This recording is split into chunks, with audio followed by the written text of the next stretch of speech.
Do we have any apologies, please? Yes, Chair, we've got apologies from Councillor Morrison, substituting today as Councillor Stevens, and also Councillor Pember, the in-substitute is Councillor Tuffin. Thank you.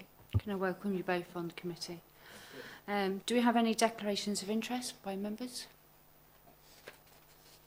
I take that as a no, as there's no hands raised.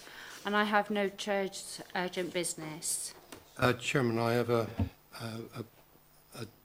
I wish to table a motion, please.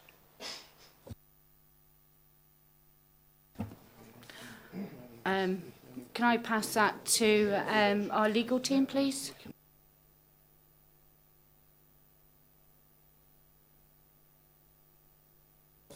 I'm being advised that we can only deal with the call-in, Councillor Ball, as the meeting was only called for a call-in.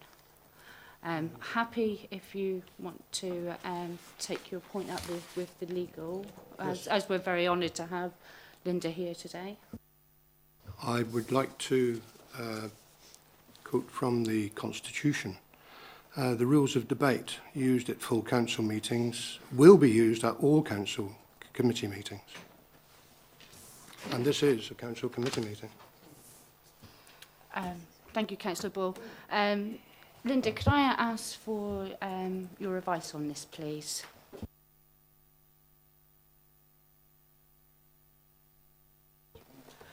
The specific rules for this committee have been set up by the committee, and those are the rules that apply to this committee. The rules of debate apply to all council meetings where there aren't other rules or where there's a gap in the rules. This meeting has been called specifically to deal with the call-in in respect of the decision today. If you wish to put your motion on notice forward to the committee, it can be considered as part of the normal business of the committee, but it can't be considered today because this meeting is called specifically for a call-in. Thank you, Linda. Councillor Ball. Thank you. Linda, thank you for your comments. May I quote the last recent council meeting where Councillor Evans put a motion from the floor, which was not in the council agenda and was not considered before the meeting, and yet was accepted by the Lord Mayor and the monitoring officer as legitimate. The rules, I explained at the beginning, that is governed by the rules for council. There are specific rules for this committee, and for this particular committee, the rules provide that it's set up specifically to deal with matters that are the subject of the call-in and nothing else other than urgent business brought forward by the Chair.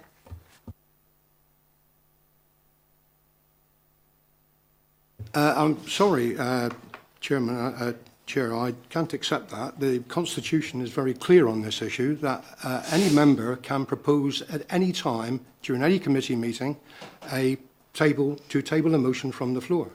Are you saying quite categorically that we are unable to do so?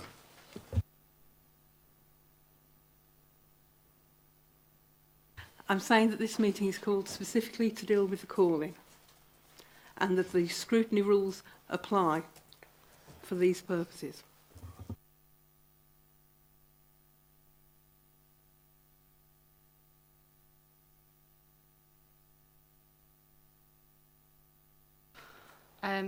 You know, as a chair, I think, you know, I need to say that we've had legal advice.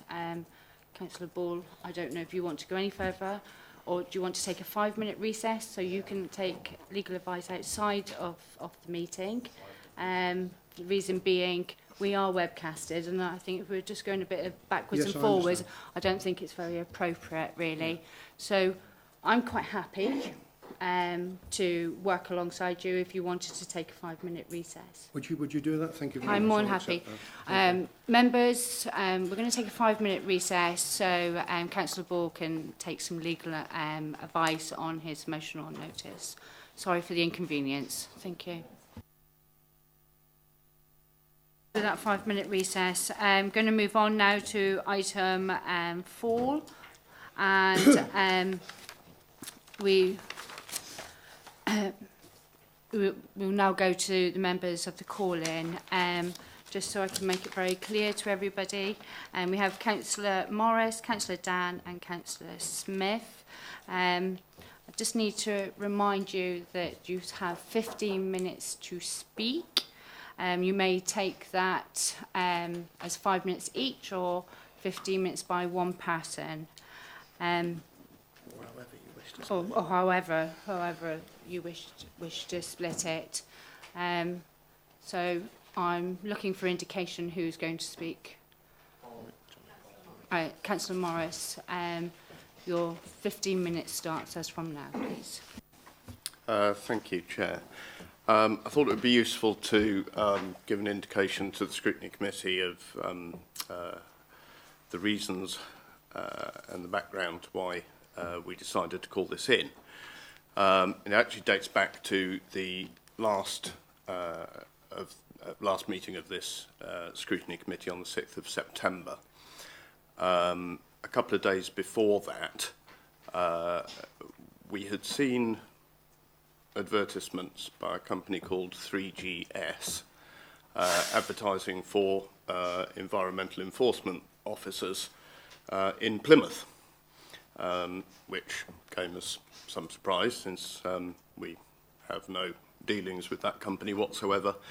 And so as the scrutiny meeting took place 2 days after we had discovered this advertisement, I actually raised as part of the scheduled scrutiny item on waste. I asked the Assistant Director, Lou Hayward, about this and why a company was advertising for enforcement positions which, as far as we were concerned, didn't exist, and that the Council had had no discussions about or no decision had been made. She merely expressed her lack of knowledge of this and said that it was a matter for the Director of Public Health as an enforcement matter.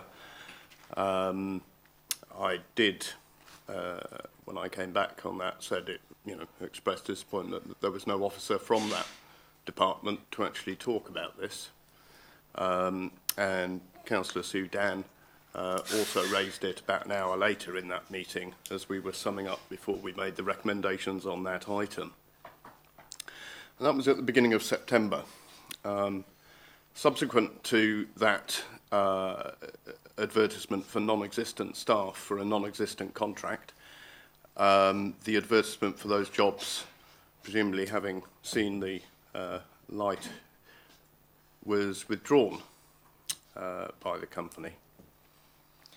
So when 10 days ago or whatever we saw the delegated decision by the leader of the council to look at a contract for environmental enforcement, my radar was already tuned in to the subject. And I looked at the decision that had been made. I was quite surprised at that point to discover that there was a Part 2 report for reasons of commercial confidentiality, since any decision about whether anything had been decided to look at tendering or changing the service or whatever hadn't come to a scrutiny meeting, and indeed, despite being alerted to our knowledge of the job advert in September, the decision seemed to me to have been rushed through without proper scrutiny, and it was, merely luck, I suppose, that I was being particularly assiduous that week in terms of looking at the delegated decisions that had been made. So I followed the Constitution, and myself, Councillor Dan and Councillor Smith sent an email to the monitoring officer as requested. In that email, I put forward 3 reasons that could be considered for calling. The first, and I'll read my wording, which makes it clear. The first was that the decision is out with the policy framework of the Council,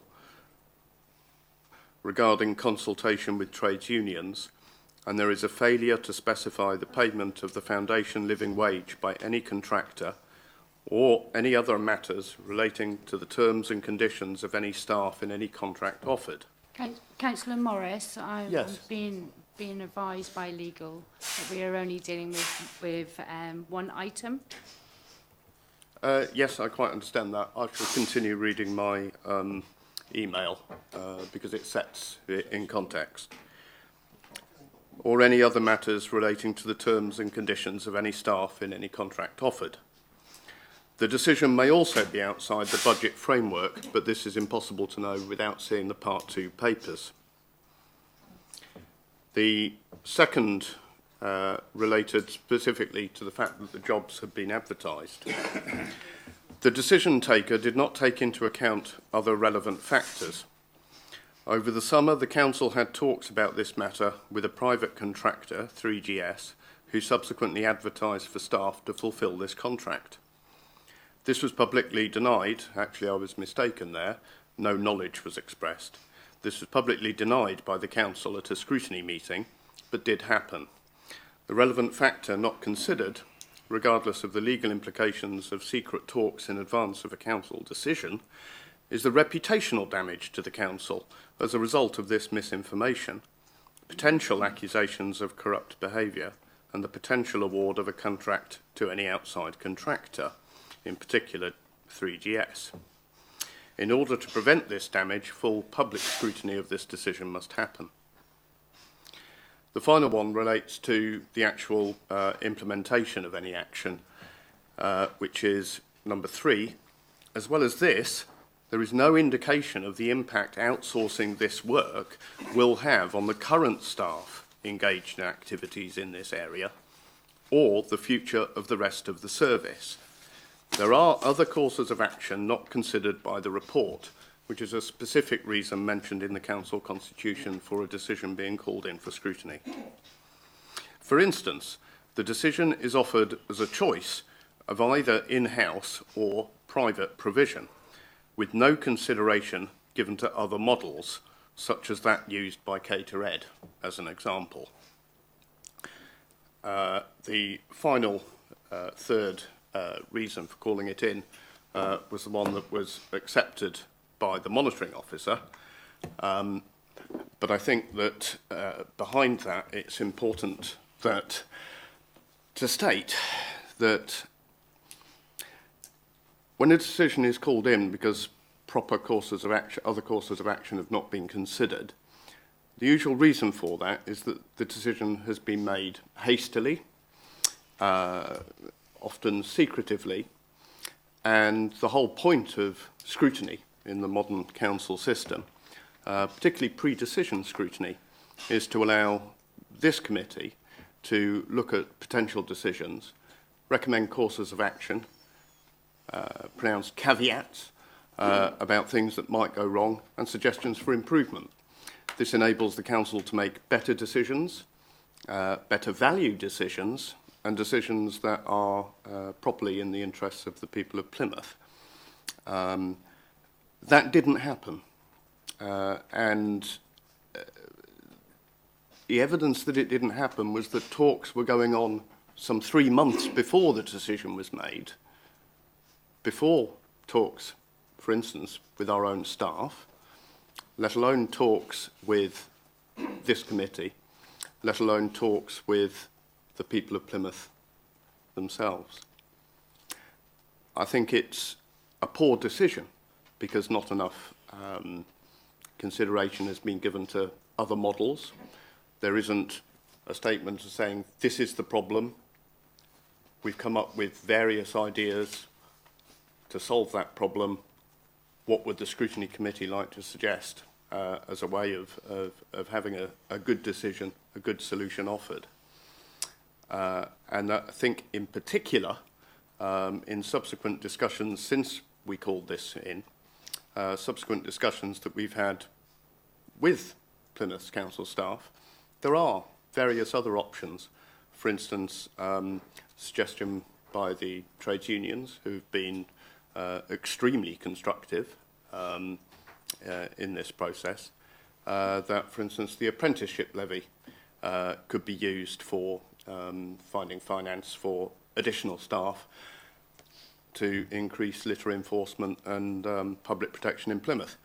And all three of us are absolutely adamant that there's nothing wrong. We fully support the idea that there should be better enforcement, that there should be a cleaner city, that the people of Plymouth deserve that.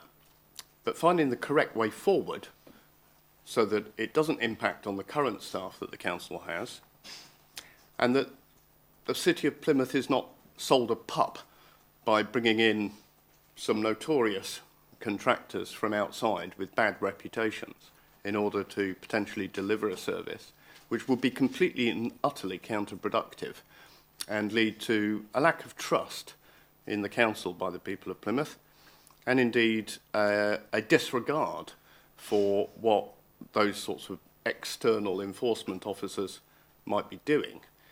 There are cases, of people being followed into shops by some of the enforcement officers employed by private contractors because a cigarette bounced out of a public ashtray onto the street. That sort of reputational damage is a risk, and I think having an enforcement system in place which doesn't create that risk is a much, much better decision. So I'm asking for this committee either to make recommendations about this decision being retaken, or indeed refer it perhaps to full council for scrutiny, so that all the councillors representing the people of Plymouth have a chance to scrutinise this decision fully and openly, so that the best decision can be made. This impacts every single person in Plymouth. It's not a decision to be made behind closed doors by one person. Thank you, Councillor Morris. Councillor Dan. Okay, if I can just pull your attention then to the actual the delegated decision itself, where it's got the model either internal or using an external company. It is very, very difficult to understand here why we are using an external company when we already have enforcement officers employed by Plymouth City Council. At the moment, enforcement sits outside the remit of waste and street services, and I have to admit it is a very disjointed delivery of a service. But that is no reason why we shouldn't be upskilling, training and expanding our own enforcement officers to be flexible in their ability to be able to deliver a fixed penalty notice if they have to for fly tipping or littering. It states in here that there is a risks and opportunity, and that if we use an external company we are likely to get better press. I don't think so. I think we're likely to get negative press, because any enforcement that takes part on behalf of the council will be seen as city council staff, because ultimately we will be paying for it. In fact, we won't be paying for it. We can't tell from this business case how many fixed penalty notices at 80 quid a time have to be delivered in order to pay for any staff delivering those fixed penalty notices in the first place.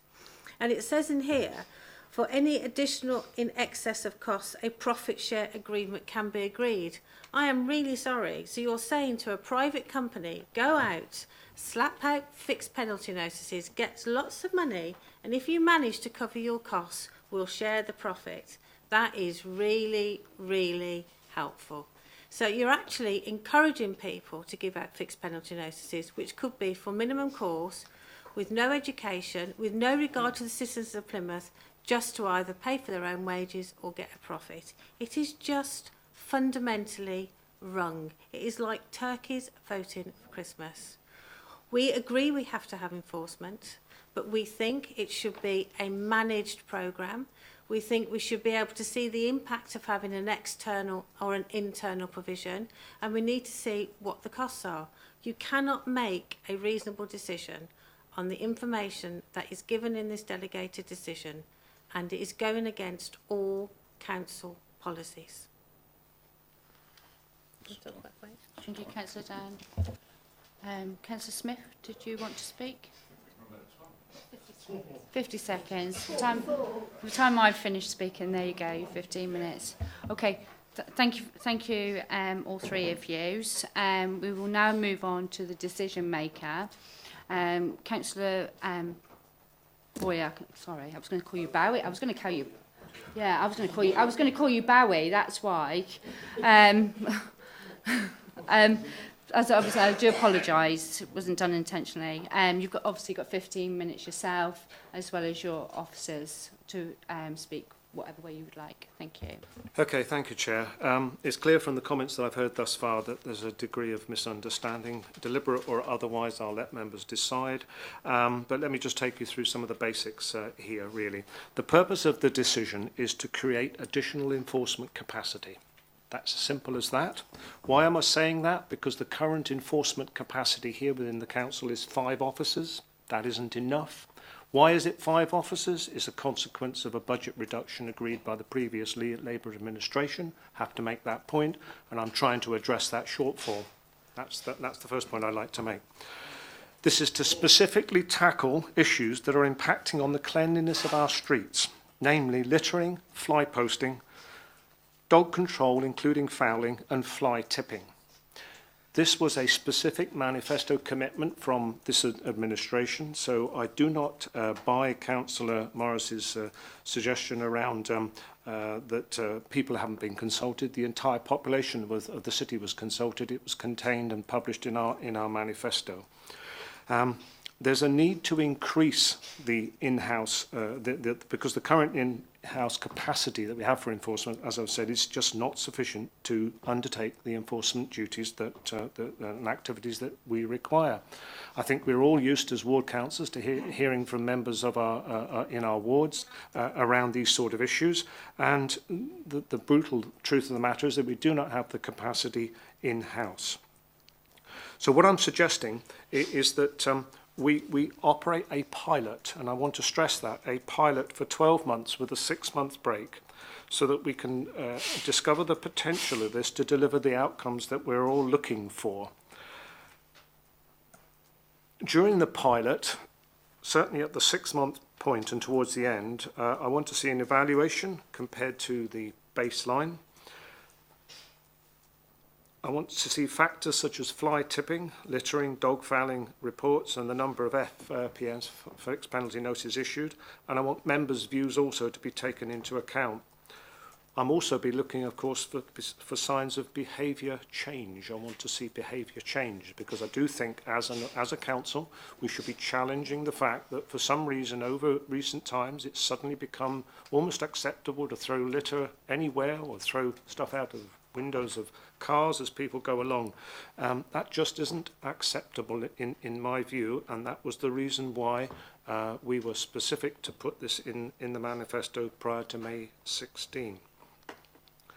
I think it will also help us in evaluation to therefore be able to look at further options where we think them to be necessary for future delivery.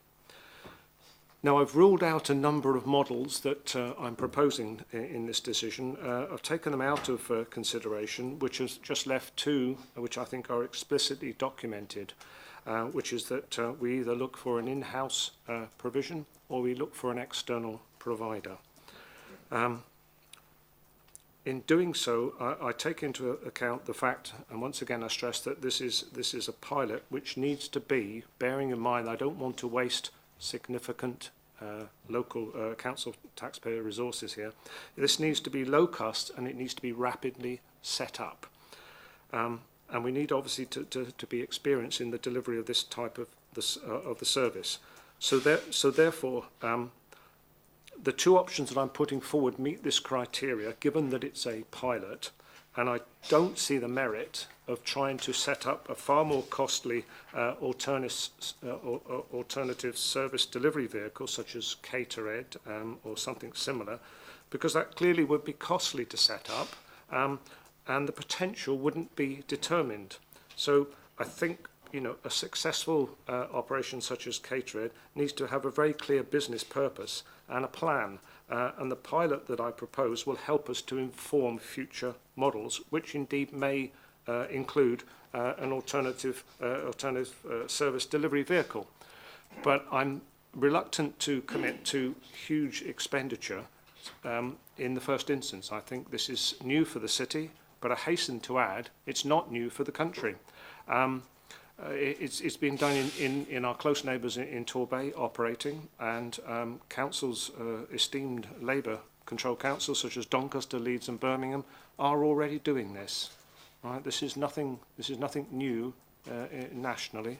It's underway, and there are providers out there. And clearly, this proposal is that we should invite expressions of interest so that we can run an evaluation between the responses which I hope we will receive against the in-house provision. At this stage, of course, I don't know that would be any responses, but until I can move ahead with the tendering exercise, I'll never know the answer of that. I want to make it clear that in terms of impact, there was something else was mentioned, in terms of impact on current staff, the in-house capacity of the team will continue to deliver their current functions, and there are no jobs at risk through this decision. Nobody's talking about any redundancies or anything like that. This is simply me trying to bolster the overall enforcement capacity available to us as a council. I reject the accusation this has been done in secret. I reject the accusation that this has been done hastily. This was a manifesto commitment right from before to May 16. So I don't think there can be any argument about argument saying this was been done in a hasty manner. I think to make speculative and alarmist comments about being sold a pup or notorious private providers is simply ridiculous. That's not based on evidence about the operation of any scheme here in Plymouth. That may be something that's alleged to have occurred elsewhere, but it certainly hasn't cleared here in Plymouth. So that's the position as I see it. I don't buy the arguments that have been put forward thus far. I think this is a perfectly legitimate attempt to address public concern over increasing littering, dog fouling, and it represents, in my view, this council's very valid attempt to take a more robust stance on these issues which are of public concern. How much more time have I got left? Okay. Do you want to add anything further at this stage, or no? Right. Okay. I'll leave it at that. Thank you. Thank you, and apologies again for trying to give you my surname, not yours. Members of the committee, you may ask questions to clarify any points made by the speaker. We are obviously looking at the decision that is on page 1 of your agenda pack. All right, and it's on obviously item 4, page 1. All right. Do I have anybody who would like to? Councillor Mayburn.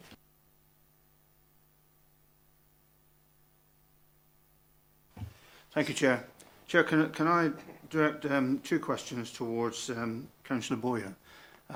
You said in your presentation that the decision was taken after consulting with the general public through the manifesto. Could I ask you, just for clarification, was that decision about enforcement overall, or was it a decision to say to the public, do you want private or do you want public delivery of the service? Through you, Chair, I was referring to a specific manifesto commitment where we gave an undertaking that we would seek to bring forward a new strategy for litter. Was I think the phrase that was used at the time. So, I mean, you have to understand that over the period of that time between now and then, we have been working, obviously, to try to put together the most appropriate mechanism in order to deliver against that manifesto commitment. I think as politicians we all understand that, if I might say so, Councillor Mavin.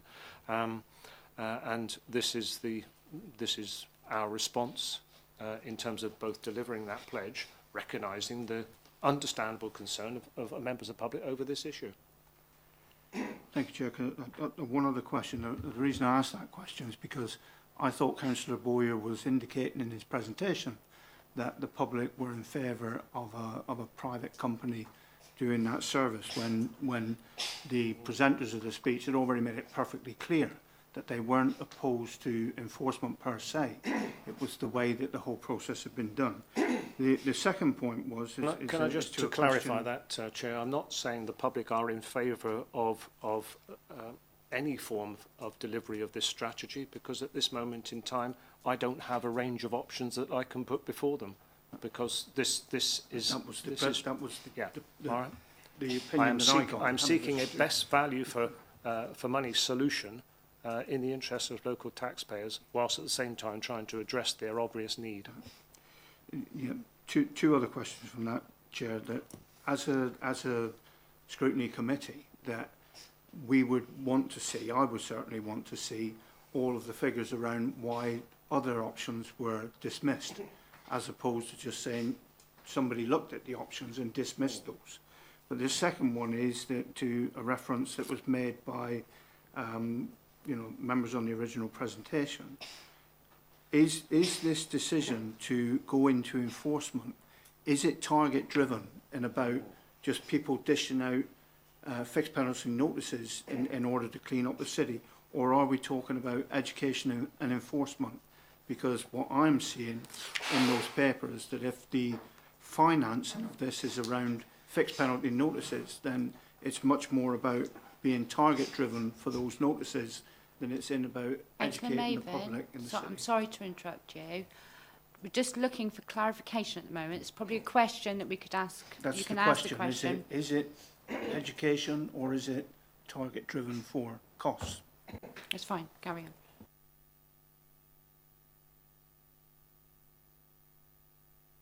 Is that question addressed to me, Chris? Yeah.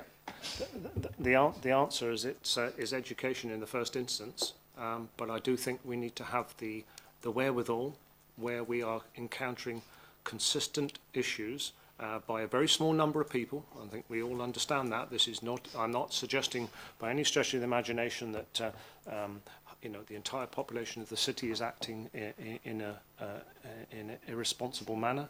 But I think we will all agree that the activities of a small minority around littering, dog fouling, and the failure of people to accept that with rights go responsibilities, that those are the people where, if we have to, we will move to fixed penalty notices. There has to be a sanction at the end of the day. Councillor Stevens. Thanks. Yeah. Obviously, I'm new to this committee, standing in today for a very eminent, well-respected member of it. So I'd like to ask Councillor Morris. You mentioned something about an advert that you'd seen for staff. Could you perhaps put a bit more flesh on the bone, a bit more detail, if you're able to? Yes, it no longer exists, so I can't give Councillor you a Morris, web link. I apologise to interrupt. Councillor Stevens, I'm being advised that we need to be asking for clarifications on the call-in decision. Okay, and the advert is not regarding the call-in decision. It was part of a reason given in Councillor Morris's remarks. I would have thought if there'd been any problem with it, Councillor Morris Chair, wouldn't. This simply is not a relevant line of questioning. So members who aren't even on the committee, cabinet members is now seeking to interfere with scrutiny. Go That's through good. myself That's a for good starters, start. as I'm chairing the meeting. Yeah, and there was a bit in Councillor Morris's statement which I was a little bit unsure of. I presume if anything had been out of order, you would have ruled it out of order. You didn't, so I'd like a little bit more flesh on the bone if Councillor Morris can provide that, please. Yeah, I have to say this is not relevant. I'm being advised, yes, Councillor Boyer, if you just allow me to explain, please. I'm being advised that even though Councillor Morris did discuss it, it was not accepted by the monitoring officer, so it is not up for clarification. Okay. Okay. Chair, could I ask what accepted by the monitoring officer means in that context? And I thought the decisions it would be interesting if the acting monitoring officer wanted to listen. It would be interesting then in what we're told is a councillor-led authority, what accepted by the monitoring officer, and therefore I presume what not accepted by the monitoring officer and correlation means. Okay. Can I ask the monitoring officer to answer Councillor Stevens' question? Thank you. The monitoring officer received various requests to put forward to meet the criteria for calling. He accepted that one of those fitted the calling criteria, which was the one that's on your papers today. He felt that the other issues that were brought forward didn't meet the criteria that the committee set to allow calling, and therefore he rejected them. What were you say that the committee set? Could you outline then what the criteria were well, if you forgive me, Mr. Tawney, what you just said that the committee set? Could you tell me when the committee set those, please? The criteria for calling is set out in the Constitution. The grounds for calling are either that things are in breach of the policy or budget framework of the council. So I'm just getting the Constitution so I can read directly for you. That the process was deficient in some way, that the decision maker didn't consider alternative courses of action, or that the decision maker didn't take into account relevant factors, or that the decision was wrong in law or fact. So those are the grounds on which people can put forward requests for calling. The monitoring officer accepted the request for calling on the ground that's before you, but rejected the other matters that have been put before him. And the bit that gives the monitoring officer that power to accept or reject is contained where, please? It's contained in the Constitution, in Section C. Section C, Part C. It's in Part C, and it's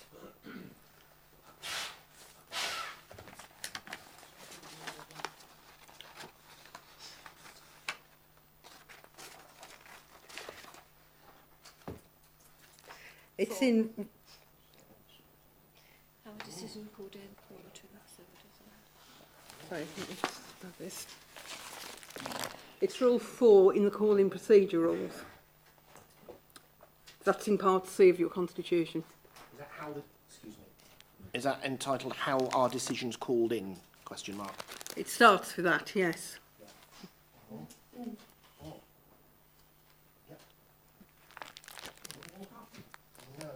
I've got the reasons there, and it says the reasons must be given if an executive decision be called in, and it's obviously sent to call in form to the monitoring officer or emailing it to democratic support, which I assume was done.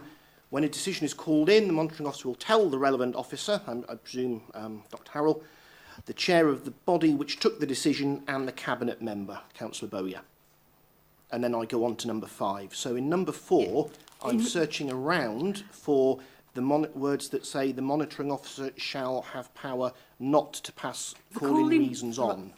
It's a section of the calling rules that start at number 4. Rule 10 says the monitoring officer or responsible finance officer will say whether the decision is outside the policy framework and budget.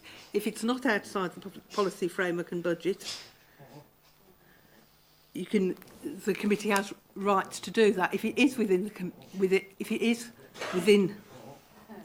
they don't. Well, I suppose then the question is, Councillor Morris, were all of your reasons to do with being outside of the budget and policy framework? Chair, I think I can be helpful on this. The reason, technical reason, there must be a technical reason within the Constitution for something to be called in. I gave 3. As I said in my original presentation, it was difficult without seeing the full decision because of commercial confidentiality. For instance, on, say, budget, I don't know. Therefore, I couldn't say that it was out with the budget framework. The monitoring officer asked me to trust him that it wasn't. On the particular thing which you raised initially about the job advert, and I read out the part in the email that I'd sent, that was rejected as a reason. However, there was no reason given for the rejection of the reason. I think there is a danger of doing this decision without scrutiny of reputational damage to the council. I believe that reputational damage has already occurred in some point of order, part, please, because Chairman. Councillor Sorry Ball? to interrupt, Councillor Morris. I think there's already been a ruling on this question. Councillor Morris is answering a question that was ruled out of order.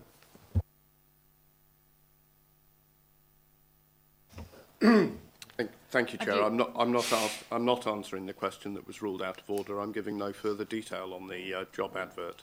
I'm giving the reasons it was rejected. I believe that that reputational damage has already occurred in some part, and that there is a large risk of further reputational damage. That was one of the reasons I asked for call-in.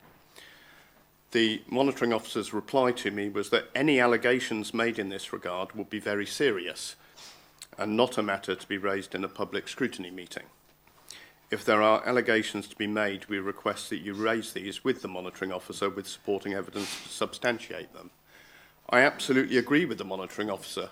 They would be very serious, and it is precisely in order to safeguard the reputation of the council that I wished to have this looked at.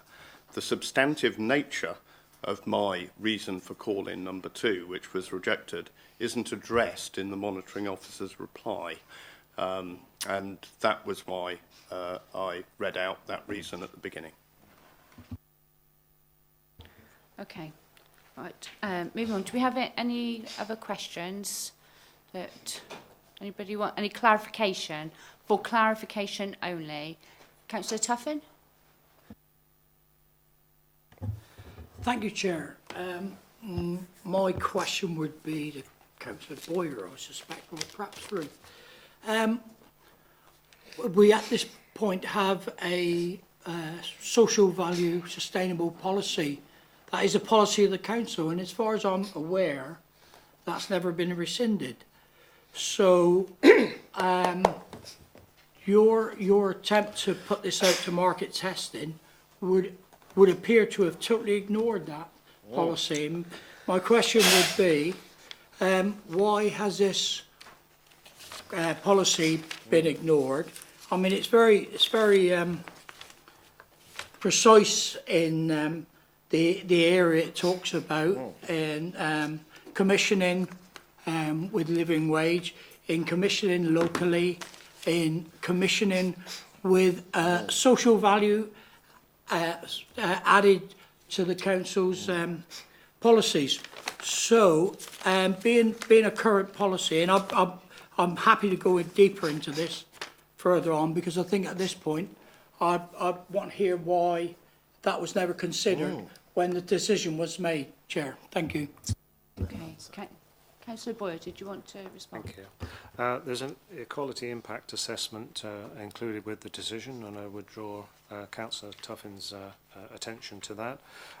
In terms of social value, you seem to be leaping to a conclusion which we haven't yet got to, because the point is, as I've said once, no, probably twice, I'll say it the third time, I'm trying to get a tender exercise out so that we can establish a value for money solution for local council taxpayers. Your question is based on the premise that you seem to think we've got a tender back and we're here sort of poring over some options and all the rest of it. That simply isn't the case. I don't know whether Dr. Harrell wants to add any more to that. If I'm sorry.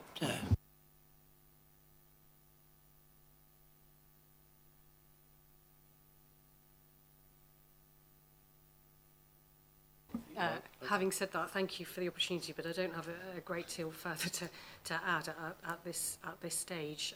As Councillor Barrier said, we're talking about looking at the options through a tender procurement tender process, and so it's it's because the decisions haven't been made. We're not ignoring this policy by any means. Okay, if I may, Chair, in that case, at what point are you going to consider this policy? I think the executive decision is very clear if you read it, and I'm searching to find it. The third bullet point tells you that to delegate the evaluation and comparison, the most favourable tender received with the alternative option of in-house provision to Andrew Hardingham, in taking a neutral, obviously, rule here in accordance with our published procurement process. That's how the decision will be. Well, that's how the evaluation will be undertaken. If I may, one more, please. Sue Dan, I'd like to request her opinion on this because I know she's got a slightly different view on that. Councillor Tuffin, it's a question that can be asked, but it needs to be asked in the next process. At the moment, we're just asking for clarification of what the members of the call-in and the decision makers have made. But that question can be asked at the next process. So I'm only looking for clarification of the presentations that you as members have received. Councillor Stevens. Yeah, if no decision has been made and a correct tendering process is planned, would there be any reason so far for any private companies to advertise for these sort of staff within Plymouth? It's an entirely speculative question, if I might say so, Councillor Stevens. I'm not sure it's really particularly helpful in terms of the purposes of the call-in. Again, I just refer you to the executive decision, which takes you through how the position that we're now talking about has been arrived at and how we propose to proceed. No decision has been made because I haven't got enough information to make a decision as to the right way forward. So you don't know of any reason? I haven't yet got enough decision in order to make enough information to make a decision over the right way forward. And I will be looking to Andrew Hardingham, obviously, to carry out that evaluation. Should we receive expressions of interest from any external provider to match and go alongside and compare that which we have from our in-house provider. Have any contacts been made up to this point? In terms of contact, so I haven't had contact. I want to make that absolutely clear. But certainly officers and a member of my cabinet has certainly spoken to interested parties. It's natural to talk to them because this service is being delivered from as close to us as Torbay. So why wouldn't we want to understand the nature and level of a service that might be available to us as part of an investigation as to decide the right way forward? Given that you say in-house is still willing to be corrected, you say that an in-house service is still on the table or an option. If I'm putting words in your mouth, please correct me. Have discussions with staff representatives been of equal weight to the external contacts that you just alluded to? I'm not quite sure what you're driving at there. I made it very clear that there is no prospect of any impact on the current in-house service. There is no prospect of any redundancies within our own staff. So I'm really not quite sure what you're driving at there. Well, I wasn't asking about redundancies or potential redundancies. I was saying, you said that you or your, again, forgive me, I don't put words in your mouth, a member of your cabinet and officer or officers have had contact with private providers, speculatively, if that's not unfair, have similar, and no decision has been made, you say, around those, have similar conversations with similar weight been had with potential in-house providers? I have an offer of the in-house service provision and how that could be used to deliver this imperative. So that obviously those discussions will have been had in terms of putting together the in-house offer. Okay. Okay. Councillor Fry, is it for clarification? Yeah. Absolutely. Then, no, I was just about to move into questions, so I was going to allow you to speak first. Councillor Fry, would you like to put your microphone on first, please? Well, if you must. Well, it's only so everybody can hear. Thank you. Thank you, Chair. My notes here, I've scribbled something down. There are 5 officers providing this service at present. Is that right, Mr. Bowyer? Councillor Fry, our establishment, as I understand it, is 5 officers. If you'll forgive me, I'll ask Dr. Harold to give you, a bit more detail about those 5. No, I'm quite happy with the number. If they still are at 5. Well, I think it might be helpful to members to understand the scale of our current in-house offer. And please do call me Ruth. We have 4.8 enforcement officers in the team overall, of which around 1.5 FTEs are focused around pest control.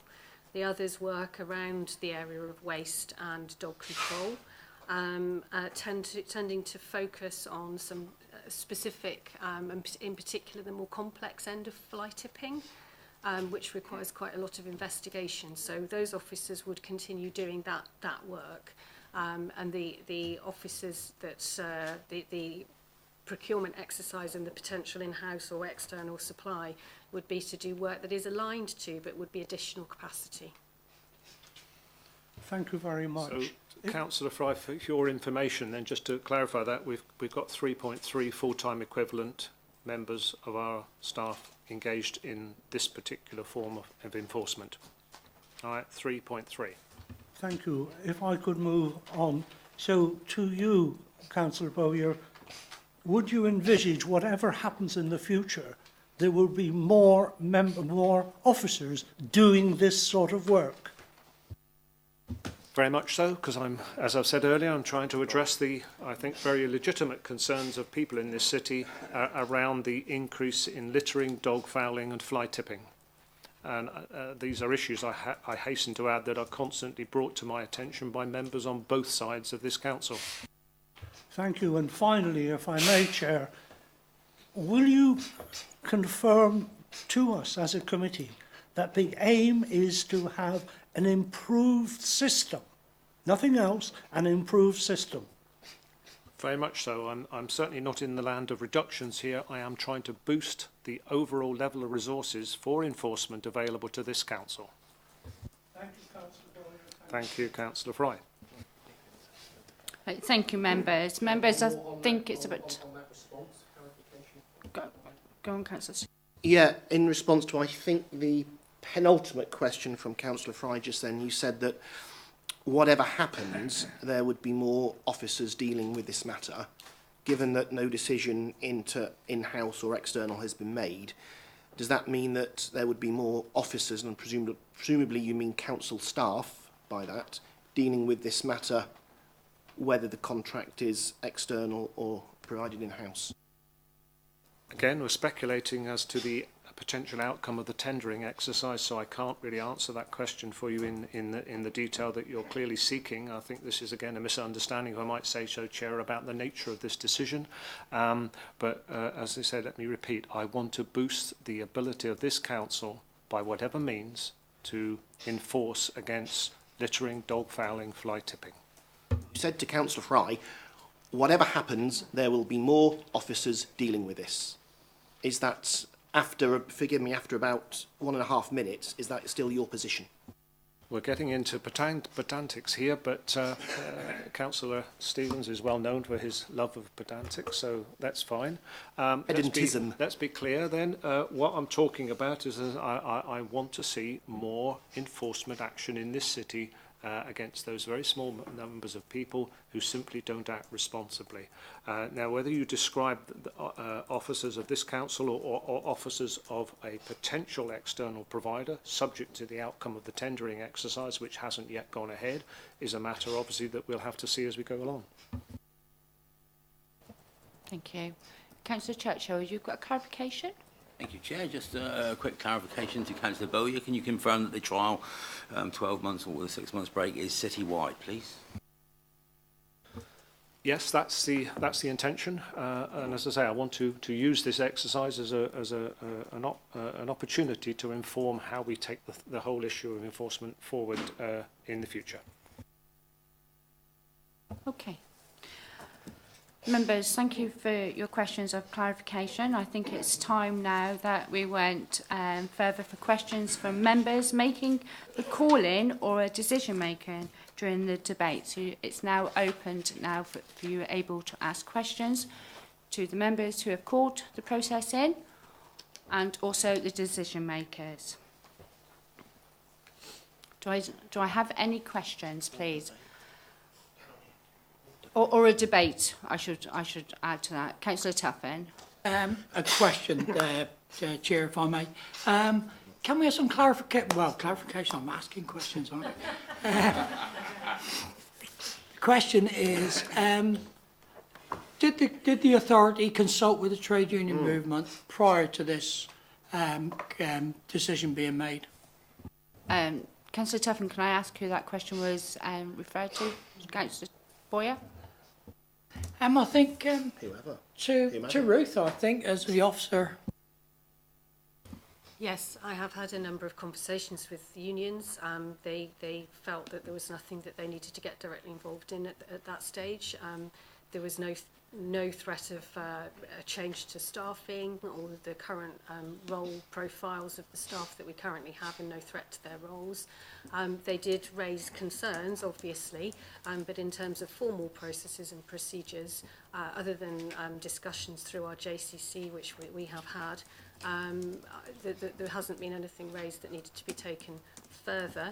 I have made myself open to conversations with our union representatives, and I have had conversations directly with our staff who feel that they're not, I can give them the assurance that they're not affected, even if they obviously have, had concerns and questions they wanted to raise. So that has been carried out, yes. Thank you for that, Ruth. Another question to Ruth. We've heard talk today about the apprenticeship levy. Can you just kind of inform us could this have been covered by taking on apprentices? Have you got that money, surplus to your normal requirements? Because it would seem to be quite a simple solution. I don't think that this is a role that would fit an apprentice terribly well. But I have said that we will double check that before I say that with absolute certainty. I'm not convinced that this particular role profile is likely to be one that's suitable or attractive to an apprentice. But as I say, I did speak to this was a point that was very well made by the unions, and I will double check that. Thank you, Ruth. With the greatest respect, is that money available? I think that was the question. I appreciate your very skilled response to what would be the most appropriate use of that money. But I think my question was, is that available and was it considered? You did answer the question, it's been considered, but I think we need to understand whether it is available.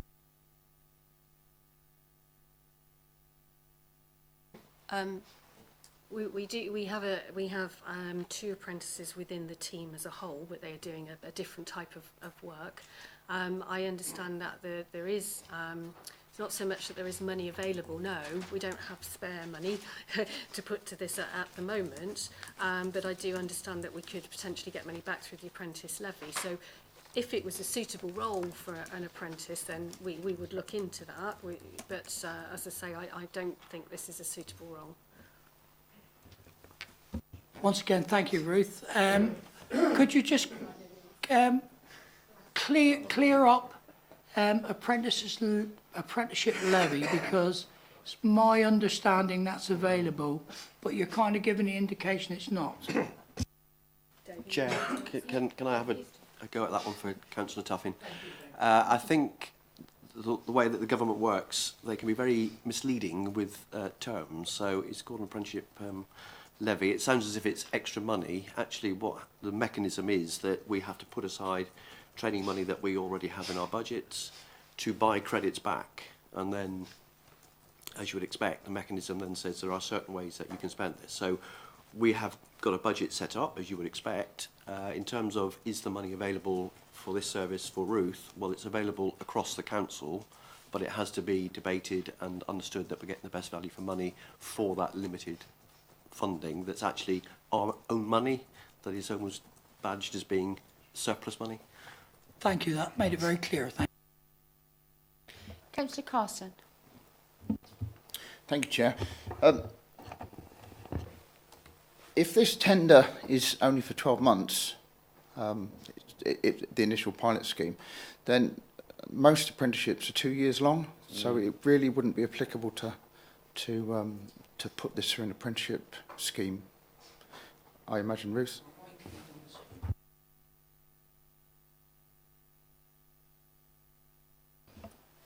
Do I have any other questions? Councillor Stevens.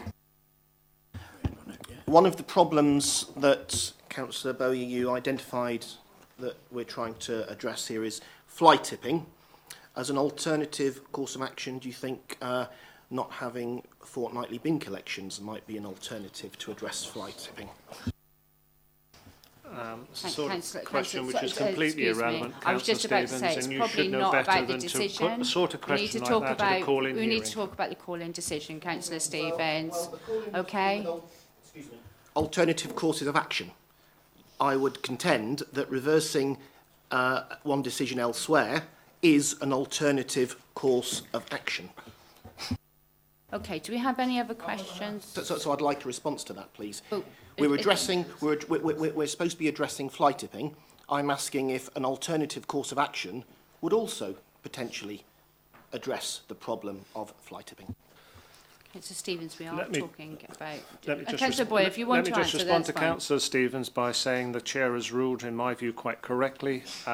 All I would say to you is I think you have precious little room to comment around alternate waste collections, given that the recycling rate in the city has risen by 6% since this administration came into office. You are now going to comment. So you are now going to comment on the question. My other question was have any considerations been made as to what other courses of action may be possible or appropriate, given the bad publicity that has surrounded these sorts of contracts elsewhere in local government up and down the country?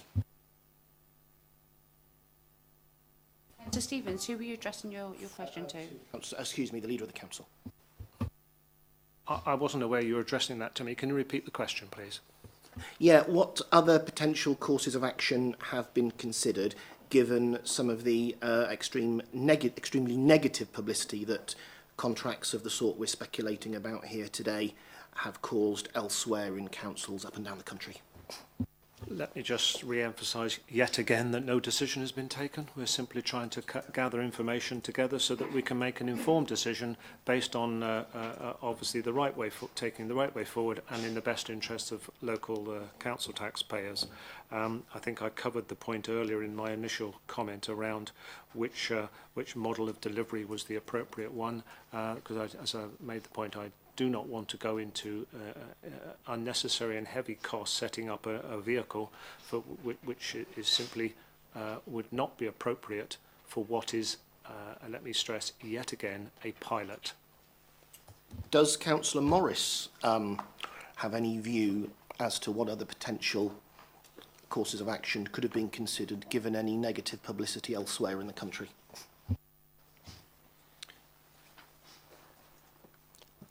It's hard to answer that question because of the business case being put in a Part 2 report, which is usually only done when you've reached a point when you are about to tender.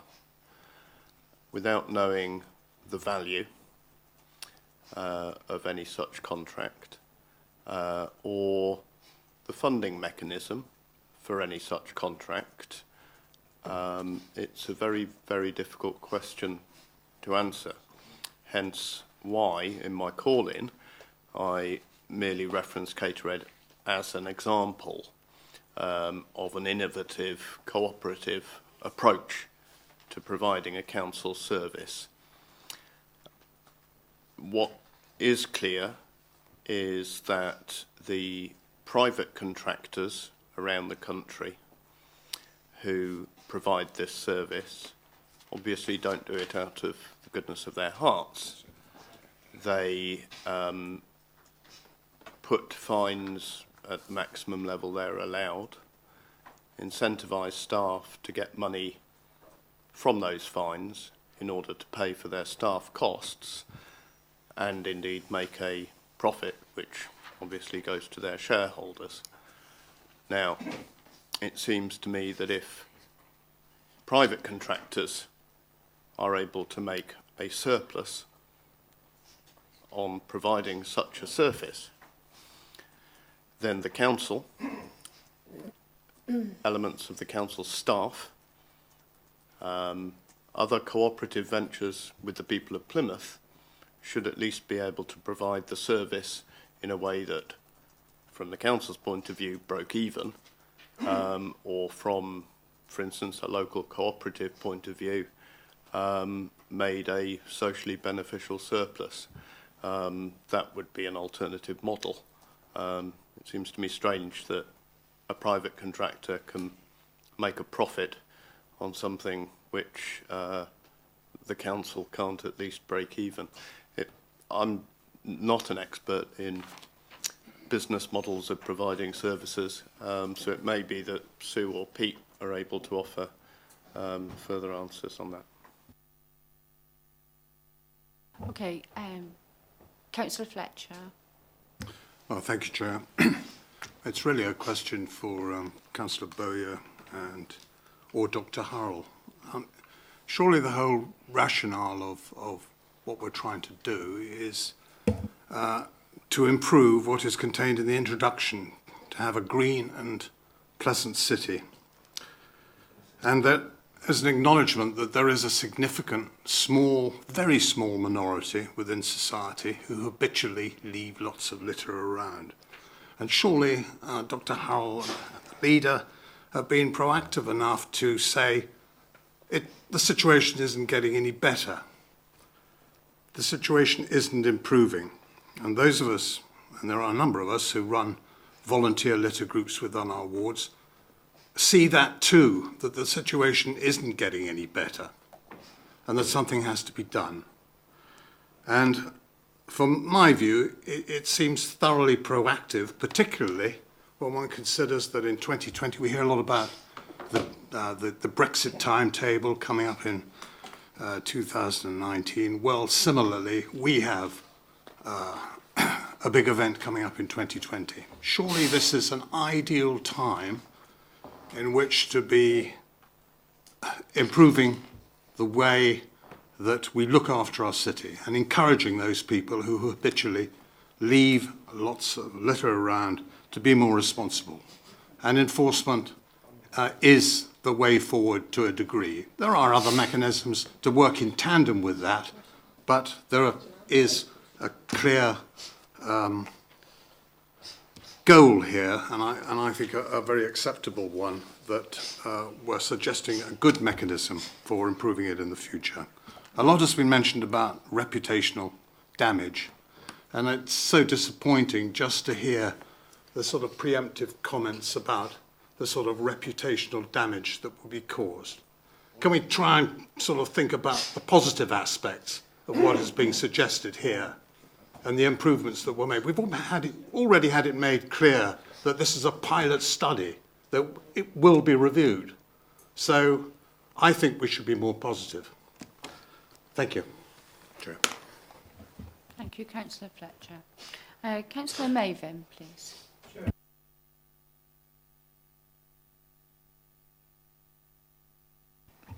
Yeah, I'd like to put another question to one of those people that brought, the call into the table, and the reason why is that I think there seems to be a misconception here at this committee that all of us on this committee are opposed to you know, the enforcement of collection of fly tipping, etc. in the city. We're not.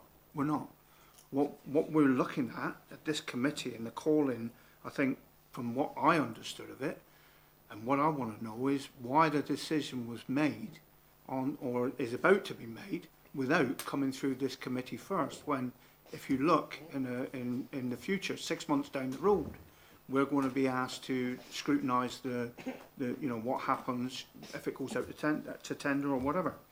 So I would like to ask Councillor Dan, on the basis that she is the shadow portfolio holder for Waste in the City, a question that Councillor Tuffin hinted at earlier on about, you know, what her opinion is with the impact that this would have on the social value tendering policy, and the impact again also on our staff within the city, and how this decision could be something that we need to take into consideration, you know, as a scrutiny panel, because that don't seem to have been addressed at all yet.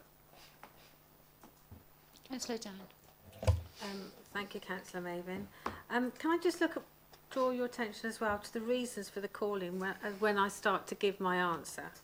There is no indication of the impact outsourcing this work will have on the current staff engaged in activities in this area or the future of the rest of the service. This was a key element of the calling. And I am going to refer back to an advert that Councillor Boyer or other people in the room may or may not have seen back in September. Because the reason we called this in and asked the questions in scrutiny is because there were job adverts placed out by one of the companies who may be possibly interested in delivering this service and who may or may not have already spoken to officers and councillors in this council, that were advertising jobs at way below the current council's salary level, way below the living wage foundation wage. Now, we have that written in our policies. And the reason I'm asking this about the question of our current staff is that, again, I don't know what the difference in the job role will be between what the new job role will be in terms of delivering those fixed penalty notices for that low-level fly tipping and other things that Councillor Boyer articulately talked about, which we all agree needs addressing, and what the current people who deliver fixed penalty notices, whether it be in parking or whether it be in litter enforcement, currently get. So if a private company should win a tender on a value for money tender, which is less, and they pay less, and they have less working conditions than we offer in the council, does this mean that in future the council can say, well, we can deliver this over here, it's a lot cheaper, they don't have the same paying conditions, they don't have the same working conditions at all. So what we'll do is, we'll get rid of these people over here who are currently employed in the council and we'll outsource it all. Now that, I am sorry, will have an impact on our current staff and staffing in the future. Without seeing the business model for how much it costs to deliver this service in-house, with our own well-trained people doing a different role, all right, so they might not have enough time at the moment to do dog fixed penalty notices or fly tipping because they're doing that more intensive work. But if we can upskill and have a flexible workforce across the Ruth team and also in street services, surely we can build capacity because we will have more people who will cover more of the geography, picking up Councillor Churchill's comment. I don't know how many people are going to be employed on this new contract. Is it 3, 4, 5? They ain't going to cover a lot of the city. But if we've got a flexible team of 10 or 12 people who can be multitasked to deliver right across the city, we'll have a much better service, and we will be delivering it with our paying conditions, our training, our union consultation, and it can only be better for the council. So in terms of your question, both Councillor Tuffin and Councillor Mavin, I do think in order to make a decision, we need to see what the tender document will be, how we could deliver it internally, and what the long-term benefit will be. We are a transformational council. We deliver transformational councillors and services in-house. I do not understand why we have to outsource and what the cost benefit will be. Okay. Councillor Stevens? Thanks. Yeah. Question first to Councillor Smith. Using, if I may, your experience as a former deputy leader of the council, very senior position, do you think it helps or hinders us to have a potential discussion about inclusion or not within the council's budgetary framework, and then have all the figure work in part 2 at this point, which for people at home means having it in secret? Thank you for that, Councillor Stevens. Yeah, I find it very strange that, you know, it's like a secret squirrel. You know, we're all grown adults. We all have seen Part 2 papers. There is nothing wrong with us going into Part 2 if there's something commercially sensitive. And I just cannot understand why it is being kept so secret. Then I suppose, can any of our officers tell us if there is any information in Part 2 that relates to any individuals or companies who could be identified?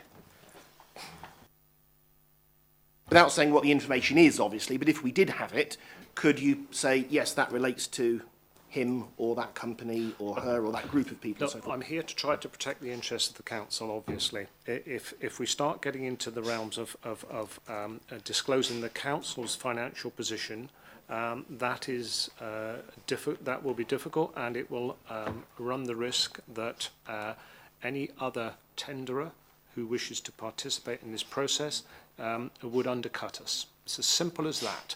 Now, if you can't understand that point and you therefore are struggling on that, then I can add no more, unless Ruth wants to add to that. Well, I mean, it's just pointless. If you start pushing out the council's position in the way that you're trying to allude to, you're actually doing local council taxpayers down. You're doing them a disservice. Well, when it comes to understanding, Councillor Bowyer must have heard that I wasn't asking for the information. I'm not asking for any figure work or any detail. Does Councillor Bowyer get that so far? Sorry, yes, you get that so far? If we did have that, would any individual or company or group of individuals or group of companies be identifiable, whomever they may be? Could you look at the figure work in there and say, yes, that's Sid Buggins that relates to that, or that's Bill Stevens Limited? Is it that identifiable or not? Chair, I think we need to take advice as to whether members wish to go into Part 2. I'm not prepared to stray into this area, because in doing so I'm going to prejudice the position of the council here. I'm not prepared to do that. Okay. Chair, can I just make it clear to you that the caller inners here have just said to me they agree with that point of view, so I suggest we move on. Yeah, and as I'm doing exactly that. But the issue is that as caller inners, as in our capacity in the delegated decision, we have been unable to fully look at this because we have not seen the Part 2 papers. And that was the issue I was making. I did not want it to become public knowledge. I was just making it clear that the reason we had the call in, no indication of the impact outsourcing this work will have on current staff engaged activities in this area, the future, the rest of the service, or other courses of action, is because we are not privy to Part 2, and that is why we cannot fully scrutinise this delegated decision.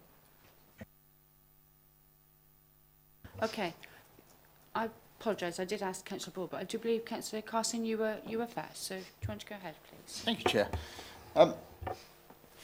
Councillor Dan, I get the point that the employment position, but that assumes that the problem is going to be constant, or it's going to gain momentum. The whole point of this is to get hold of it now, sort it out, and try and prevent the minority of people that are causing these problems to stop.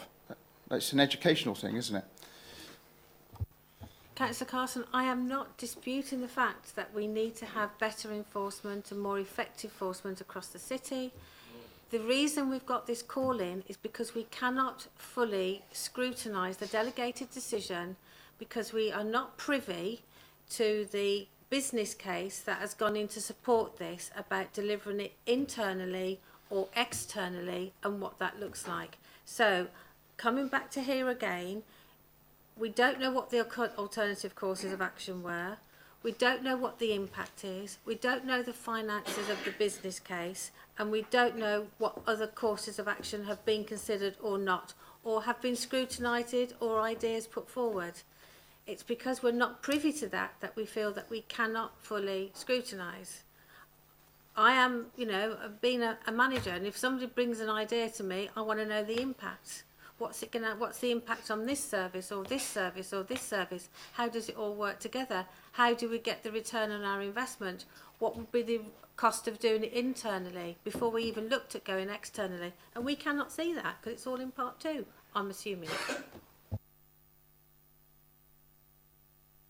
Okay, Councillor Carson. Just add another one. Thank you, Chair. The staff level for this team is 3.3. What's been the historic level? Does anybody know?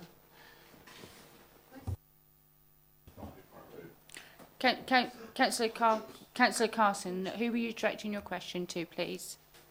Chair, anybody that would be prepared to answer it, really, or who may be able to answer it. Ruth, I do believe you're going to answer it. Yes, in the team entirety, there were 8 enforcement officers in 2015, of which 5 of them were focused around this area of work. So the team has shrunk, and as I say, we've also been focused around some complex areas of fly tipping. Thank you, Councillor Ball. Thank you, Chair. It has been implied and expressed repeatedly, Councillor Boyer, that jobs will be put in jeopardy. Can you confirm that no jobs will be lost through the implementation of this decision? Yes, very happy to confirm that. Certainly no intention to lose any jobs at this council.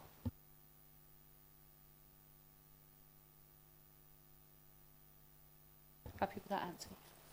Okay. Councillor Tuffin. Thank you, Chair. Question to Ruth, if I may, Ruth. Under the old transformation scheme, there was a process where we looked at incorporating bin men, parking attendants to report enforcement issues, and it was agreed at that point, as I recall, that transformation would take place, and that would save the authority money, and it would be a way to expand the service. My question is, did you consider this when you helped Councillor Boyer to make this decision?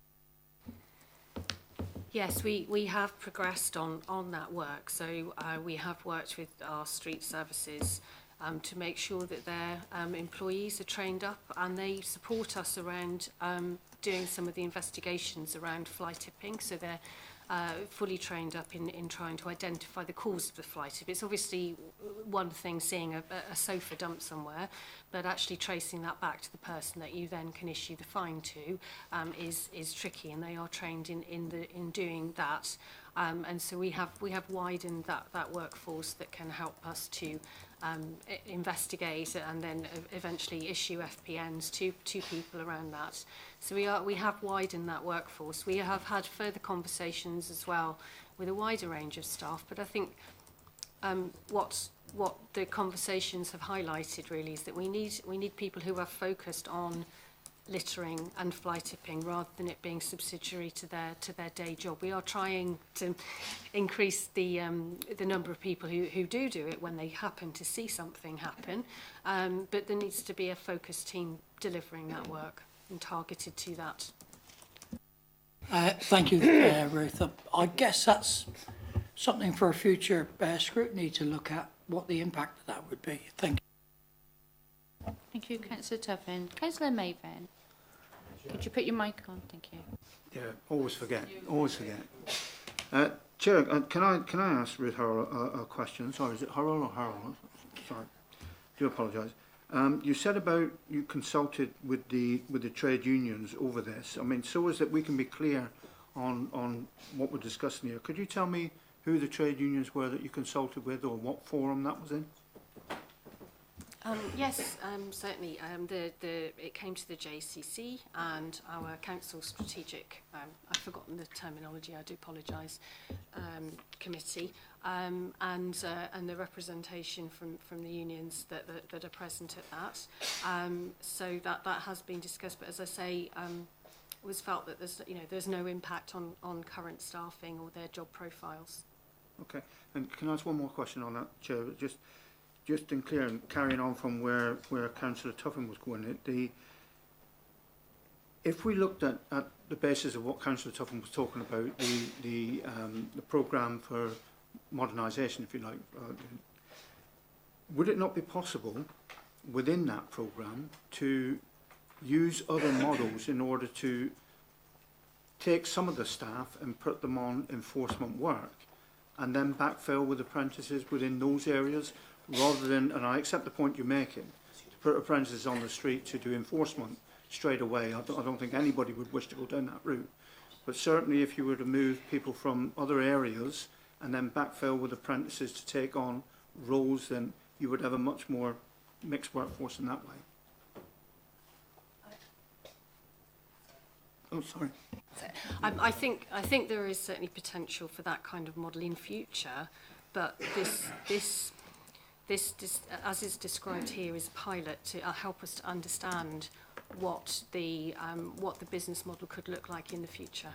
And so doing something like that, bringing apprentices in, moving people around, I don't think that's a way of creating a flexible enough workforce to try this pilot.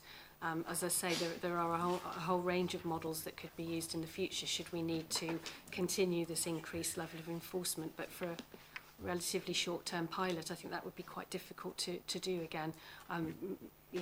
Bringing apprentices in for 1 year or 6-month break, that would be very difficult to do. Whereas with the scheme that's proposed here, we have the flexibility to have a short-term pilot, understand what's going on, and then move into a better model.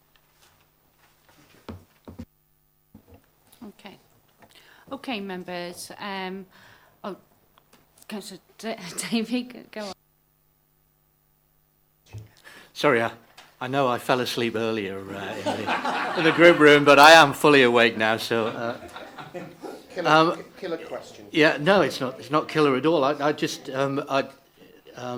obviously yourself, Councillor Boyer, and officers have been doing fact finding with the thing. Can I just ask, when you first approached any of the companies and things like that, when if you can recollect when that was?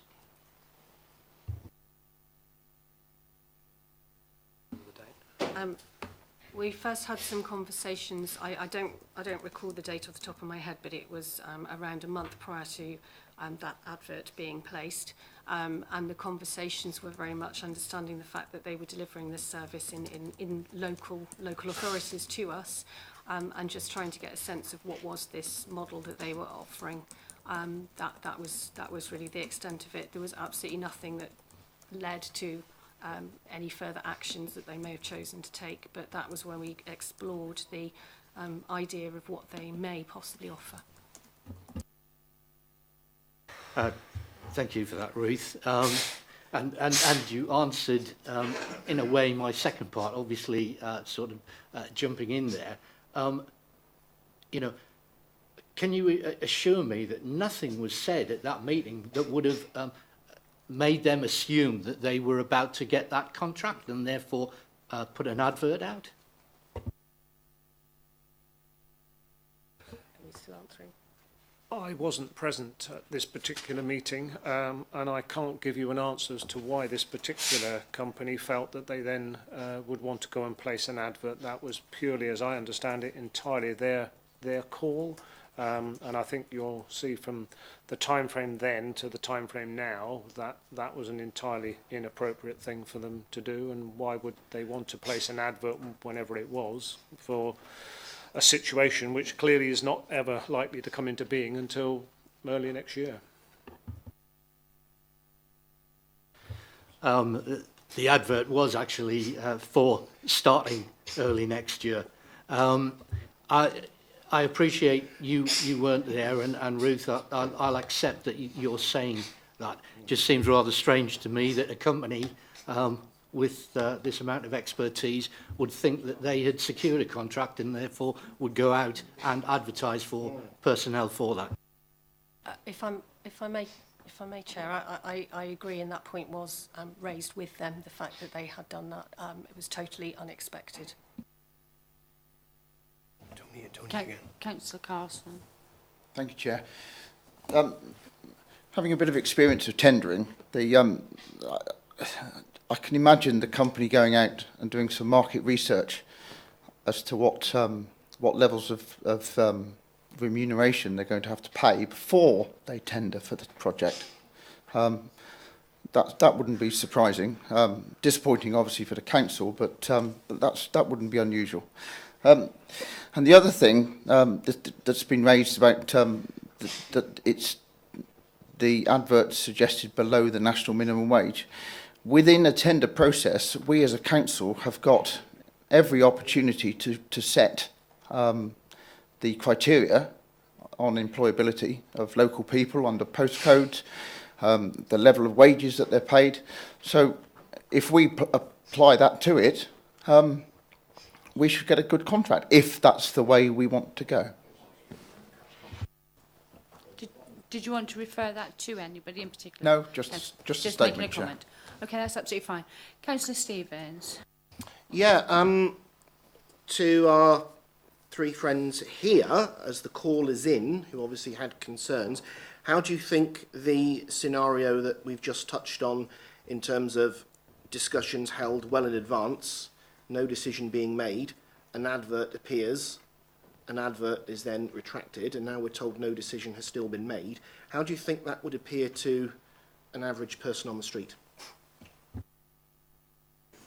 I could only speculate as to the average person on the street. I assume... Chair, I really must say this question is not relevant to the matter of the calling. If you look for the reason for the calling, this has got nothing to do with it. Excuse me, please. Just the reason why I will allow that to be answered is because we have allowed other questions to be answered. But if we can just make it to the point. Thank you. The initial reaction, I imagine, would be similar to mine, which is, this has already happened. It's in order to prevent that assumption that we asked for this to be called in and for the decision to be scrutinised.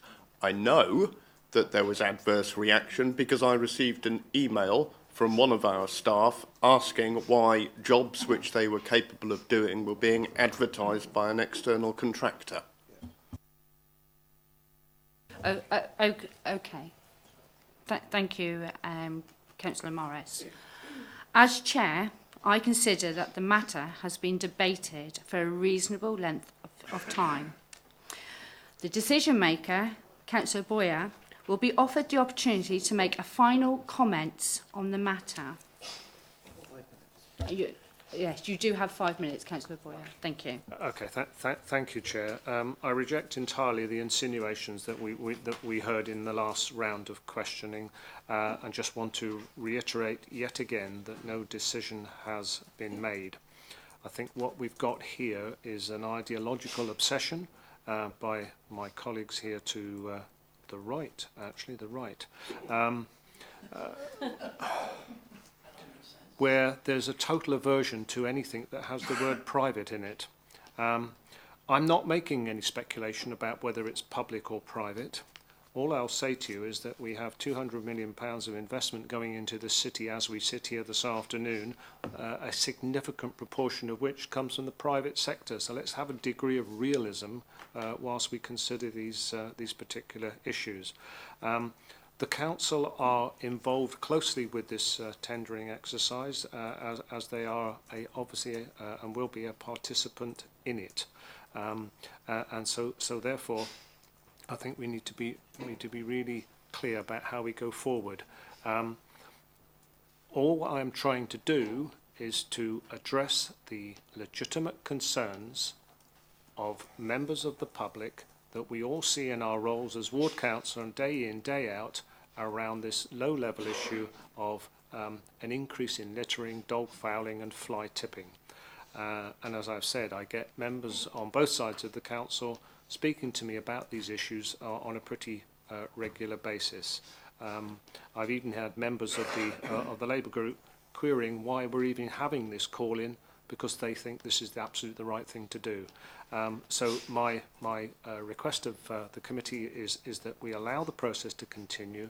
We allow us to gather the correct and necessary information that we need in order that we can make an informed decision. Until the tender goes out, we won't see who is interested. There may not be anybody interested. There may be a dozen, I don't know. But we will evaluate that in the way that we have described here on the decision and then take this whole issue forward. Just for members' reassurance, so I've heard several comments raised to it, all in which are, in fact are inaccurate, but I am able to confirm that we have written in to the procurement paperwork the need to address the foundation living wage requirements. Thank you, Chair. Thank you, Councillor Boyer. Okay, councillors, one member, well, I don't need to explain. I believe Councillor Morris is already going to be the speaker. And also you have 5 minutes only. Councillor Morris, thank you. Thank you, Chair. Well, in the spirit of cross-party cooperation, I've also had a Conservative member thank me for bringing this and having the scrutiny light shone onto this decision. And it is nice to see that bipartisan approach to politics in Plymouth. There are technical reasons written in the Constitution, technical decisions which you have to make about what you decide to do to proceed. And I won't bore people here or at home by explaining them. What I think needs to be done, and Councillor Bowyer alluded to it when he said he doesn't know how many people will come forward, how many different organisations, internal, external, whatever, in the event of any tender being put out. That's absolutely crucial. The reason he has no idea is because he has not had the nature of what goes into the scrutiny, goes into the tender document, properly scrutinised and received suggestions and had it looked at by the council to make sure that what goes into any tender document and the sort of factors that we would want to be looking at to make sure that we have a cost-effective, value for money scheme to improve the environmental situation in Plymouth when it comes to fly tipping, littering, dog mess and the like. The fact that this decision has been made as a delegated decision and at no point has the Part 2 confidential report been scrutinised by anybody, the fact that it's been done in that way means that we are in great danger of impacting on staff in ways which have not been considered, which can have an impact on other aspects of the council's services. We don't know that the people of Plymouth will actually get the service they deserve and that they have been asking for, because we don't know the level of wages being offered and therefore the amount of budget which is available for number of staff to be 3, 30, who knows? We don't know that. Now, I'm not suggesting, and I understand commercial confidentiality, I'm not suggesting that that should all be discussed in public. It hasn't even been discussed, it hasn't even been scrutinised under the Part 2 confidential arrangements that the council has in place. It is not just saying that we will not scrutinise this in secret, behind closed doors, for legal reasons. That I could understand. The decision has been taken with no scrutiny at all. None of the figures have been tested. The assurance that the foundation living wage is written into any document. We have that on the Leader of the Council say-so just now. We have not seen that. Nobody has been able to ask that to look at it to see if it makes sense in terms of what other financial provisions are in any tender document that goes out. We're in real danger, not just of making a secret decision, not just of making a decision which should be taken in public, and I think the people of Plymouth deserve to see taken in public. We're in real danger of making a bad decision, and we're making a bad decision because we are not scrutinising that decision. That is the whole point of this committee. Councils nowadays are set up with an executive function and a scrutiny function. The executive comes up with proposals, makes decisions. The scrutiny then looks at those decisions to make sure they are the best decision possible for the people of Plymouth. That has been leapt over as part of the process. Whatever decision you make, there needs to be further scrutiny of this decision before any tender is put out, if necessary in Part 2. I think that it needs to be referred to scrutiny by full council. Thank you, Councillor Morris. Okay, members, we now need to move to the next part. The first issue is to consider voting on whether to confirm that the decision should be implemented. So I need to take... Sorry? The original decision, sorry. So I need to take a show of hands, please. A point of order, go on. I don't think we had point of orders, but go on. Basically, it's just to get a bit of clarification from a statement that Councillor Bowyer made a moment ago, where he said the foundation living wage would be in there. It's not in Part 2, it's actually in the actual main body. It says national living wage in there. Did he make a mistake there? I just want to know, was it a mistake in words, or did he actually mean foundation? Unfortunately, Councillor Davey, we are now going to the next part, and I'm being told we need to take a vote on it now, okay? No, we've done our debates, so we've had our... Surely an answer yes or no. Is it foundation? No. Okay. Is it foundation? Members have had opportunity to ask all questions, clarifications, Why are we letting and all a the rest of cabinet it. member interfere, Chair? Excuse me, we're not. Excuse me, as a chair, I am running this by the book. I'm reading it from word to word. So we're on the next. So there is no confusion for any members sat on this committee. Sorry, I am confused in that page 14 states that the key features of a contract for enforcement activity, it isn't Part 2, it is not in Part 2, national living wage should be used. The leader, not more than a few moments ago, said foundation. I just wanted clarification Councillor Davey, on what I'm going to do is, so everybody's above board, I will ask the legal representative to answer your question. Councillor Davey, Sorry, Chair, you want me to answer the question about the living wage? Or you want to answer the question about... No, we've already moved on. The Chair's already moved on. We've had summing up. So the procedures are we now do move to the vote. Unfortunately, your question came too late. But he'd only just said it. That's why I came back on it. Actually... it is on record anyway. You did say foundation living wage, so I will expect to see an amendment to the Part 1 on the thing. Thank you, Councillor Davey. Sorry. Okay, so as I was saying, we need to take a vote on the original decision. Can I see a show of hands, please? Let's see where it's going. Yeah, it's pretty obvious.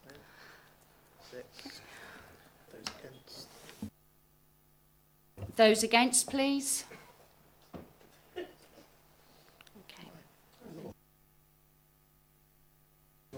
Okay. So the decision is agreed to move forward, and the decision can then be acted on immediately. I I now close the meeting, and thank you very much for everyone who attended. Thank you. Well done.